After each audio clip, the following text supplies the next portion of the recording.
I used the new Clarins Tinted Serum. Absolutely love this product. It's gorgeous. As you can see, it was far too dark. I didn't even check the shade before I put it on, but I just went with it. Added a lighter foundation to change it a little bit. And I used the Delilah Farewell Concealer. I used quite a lot of that. Again, that was more to kind of try and lighten the foundation a little bit, just to make it match a little bit more. I went in with the Chanel Universal Bronzer onto the outer areas of my face and down my nose, along my cheekbones and in my jawline, just for a little bit more definition. Added a bit of the Hollywood Flawless Filter by Charlotte Tilbury for more glow, even though the foundation was really glowy. I went into my crease with some Tropic Bronzer.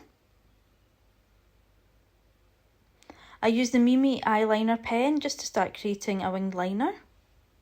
Then I went over it with a shadow just to make it a little bit more defined. I used the Delilah Cosmetics Brow Shape.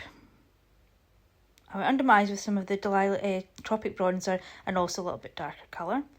And I added some Tropic Cream Blusher and the new Charlotte Tilbury Lip Blur in Rose, which is gorgeous.